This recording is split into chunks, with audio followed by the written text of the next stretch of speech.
네, 안녕하세요. 조유총입니다. 6월 22일 월요일 시장 브리핑 시작하도록 하겠습니다. 먼저 주식 캘린더 일정 먼저 보고 가면 오늘 22일이죠. 그리고 어제는 미국 이란 전쟁 관련해서 스위스에서 미국과 이란이 1차 회담을 가졌어요.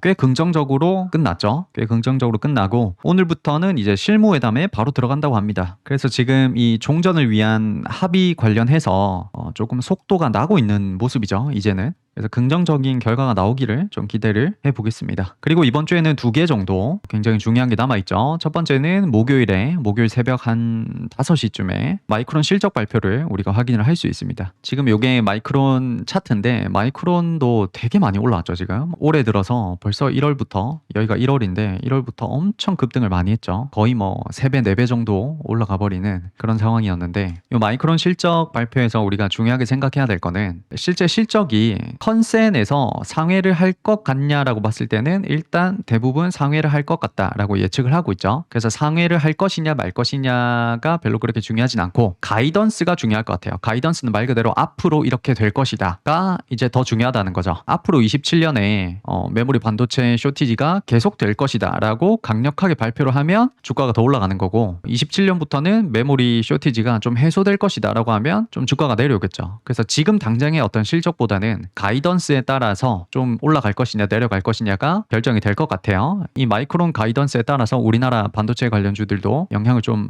받을 수 있다고 봐야 되겠죠. 근데 만약에 가이던스가 시장이 원하는 만큼 안 나오면 좀 폭락할 가능성도 있죠. 항상 이 시장이 그렇듯이 크게 올랐을 때는 작은 악재가 어떤 이유가 돼서 갖다 붙이는 거죠. 그렇게 돼서 하락하는 경향성이 좀 있으니까 그것도 염두에 두시면 좋을 것 같습니다. 그리고 금요일 오후 9시 30분쯤에는 미국 PC가 발표가 됩니다. 개인 소비지출 물가지수가 발표가 되는데 연준에서는 CPI보다 PC를 더 중요하게 보기도 하죠. 이 지표를 보면 다음 금리 발표를 대충 예상을 할 수 있기 때문에 굉장히 중요한 지표입니다. 그래서 금요일 9시 30분쯤에 이 PC가 발표가 되니까 예상 부합이 나오든지 아니면 높게 나오면 무조건 앞으로 금리 올리겠다 이렇게 해석을 할 수 있겠죠. 그리고 7월로 넘어가면 이제 연기금 리밸런싱이 어떻게 될 것인지가 제일 중요할 것 같아요. 이건 뒤에서 다시 한번 더 다루도록 하겠습니다. 오늘 매크로 뉴스부터 보면 첫 번째는 미국 이란 전쟁 관련한 뉴스입니다. 미국과 이란이 스위스에서 1차 회담이 종료가 됐습니다. 내용을 보면 앞으로 60일 이내에 종전 협정을 체결하기 위해서 이렇게 단계적으로 하자라는 그런 로드맵이 있는데 그 로드맵에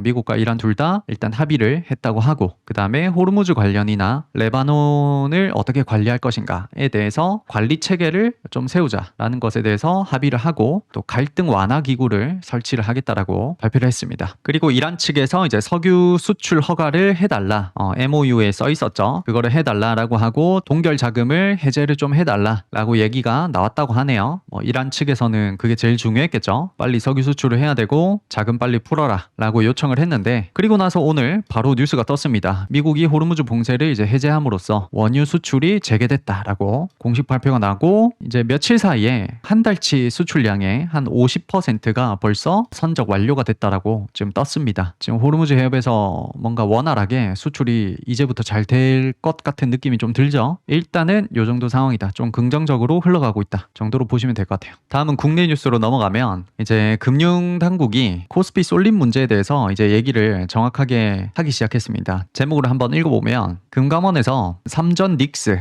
레버리지 상품이 얼마 전에 나왔었죠. 5월에 그거는 그 상품은 들어 누워서라도 막았어야 되는데 솔직히 좀 반성한다 후회한다 라고 정확하게 표현을 했습니다. 여기에 대해서 우리가 생각을 좀 해보면 일단 5월에 우리가 이 삼전 닉스 단일 상품에 대해서 레버리지 상품이 나왔죠. 간단하게 얘기하면 삼성전자나 SK하이닉스를 샀을 때 곱하기 2배 레버리지 상품이 나오기 시작한 거죠. 오늘 SK하이닉스가 한 6%쯤 올랐으니까 요 단일 레버리지 상품을 샀다면 12%의 계좌 수익률이 찍히는 거죠. 사람들이 지금 단기적으로 돈을 빨리 벌고 싶으니까 이쪽으로 돈이 몰릴 수밖에 없겠죠. 일단 이런 상품이 나왔는데 근데 만약에 우리가 이런 상품이 없었다고 가정을 해도 결국 시장 참여자들이 반도체만 보는 현상이 좀 뚜렷했죠. 솔직히 지금 당장에 반도체를 제외하고 아주 크게 돈을 버는 섹터가 뭐가 있냐라고 했을 때는 반도체랑 전력기기 말고는 없죠. 아무리 생각해도 지금 당장에 돈을 아주 크게 버는 섹터는 반도체랑 전력기기밖에 없단 말이죠. 그러니까 이거는 사실은 합리적인 생각이죠. 돈을 많이 버는 섹터니까 지금 당장에 매매를 할 거면 반도체 해야 된다라는 거 합리적인 생각인데, 다만 여기서 이 삼전 릭스 한일 종목 레버리지 상품이 나오면서 이 쏠림 현상을 너무 극대화시켰어요. 안 그래도 여기에 쏠려 있는데 더 심하게 지금 극대화시켰다는 거죠.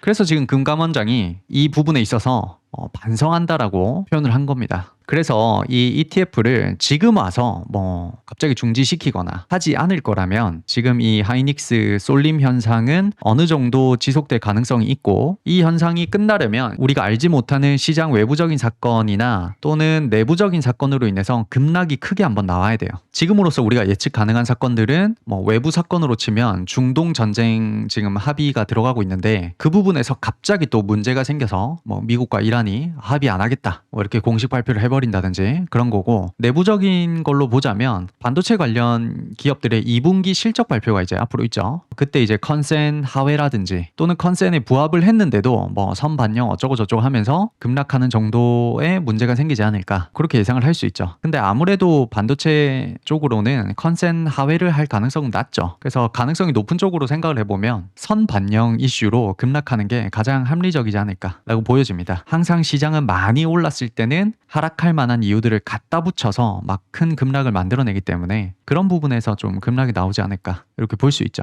그래서 결론적으로는 지금 정부나 금융 당국에서도 지금 이 쏠림 현상에 대해서 이제 집중을 하기 시작했다. 이 부분에 대해서 어떤 전략을 갖고 나올지는 모르겠다만 어쨌든 작은 악재가 큰 급락을 불러일으킬 가능성은 조금 생겼다. 근데 오히려 저는 그때가 기회가 될 것 같아요. 어차피 몇 개월간 중기적으로 봤을 때는 상승할 확률이 높은데, 그 사이에 이 금융당국이나 정부에서 어떤 얘기를 해주면 살짝 이렇게 떨어졌다가 다시 올라갈 가능성이 높죠. 그래서 이런 얘기들로 인해서 급락이 나왔을 때는 기회가 될 가능성이 높다 정도로 저는 시장을 바라보고 있습니다. 그리고 연기금 관련해서 뉴스로 넘어가 보겠습니다. 제목을 한번 읽어보면 팔고 팔고 또 팔고, 국민연금이 지금 9,000피를 달성했을 때 1.2조 원이나 던졌다. 그 이유가 뭘까라고 쓰여 있습니다. 요약을 한번 읽어보면 국내 주식의 한도를 넘어선 국민연금, 이제 본격적으로 매도를 시작하나, 이달 들어서 2.3조 원이나 팔아제꼈다. 4달, 그러니까 7월이죠. 7월 리밸런싱 재개를 앞두고 지금 미리 조절을 하는 거 아니냐. 주간 단위로 보면 대략 한 2천억에서 그 다음 주에는 9천억, 그 다음 주에는 1조 2천억, 이렇게 주간 단위로 보면 매도세가 점점 가팔라지고 있다. 계속 팔아제낀다는 거죠. 그래서 미리 털어내서 시장 충격을 최소화하려는 그런 전략이 아니냐라고 이렇게 적혀 있습니다. 한번 읽어볼게요. 되게 중요한 기사니까. 국민연금을 필두로 연기금의 국내 주식 매도세가 거세지고 있다. 최근 4거래일 동안에만 주식을 1조 2천억 원치를 팔아버렸다. 국내 주식 리밸런싱 유예 종료가 이달 말로 다가온 가운데 코스피 지수가 9,000선을 오르내리자 국민연금이 선제적으로 비중 조절에 들어갔다라는 분석이 나오고 있다. 연기금은 지난 16일부터 19일까지 4거래일 연속 시장에서 순매도를 기록을 했다. 19일 하루 동안 매도한 금액은 대략 한 6천억 정도가 되는데, 요거는 21년도에 1조를 찍은 이후에 하루 동안에 생긴 매도 금액의 가장 큰 규모다. 주간 단위로 보면 매도세가 거세지는 흐름이 더 뚜렷하게 보인다. 순 매도액은 6월 첫째 주에 대략 한 2천억 원 정도를 기록을 하고, 둘째 주에 9천억 원, 갑자기 크게 뛰었죠. 그리고 저번 주인 셋째 주에는 1조 2천억 원까지 불어났다. 금융업계에서는 하루 이틀에 그치는 차익 실현이 아니라 일종의 추세, 즉 방향성을 띈 비중 축소로 봐야 한다는 해석이 쏟아지는 이유다. 국민연금은 지난 1월에 국내 주식 비중이 운용 허용 범위를 벗어나더라도 기계적으로 매도하지 않아도 되는 유예를 6월 말까지 적용을 받고 있다. 7월부터는 이 유예가 끝나는 만큼 리밸런싱을 해야 된다라고 적혀 있습니다. 간단히 얘기하면 이런 거예요. 이 국민연금이 주식 투자를 하잖아요. 그렇게 해서 계속 불려나가는 건데, 이 국민연금이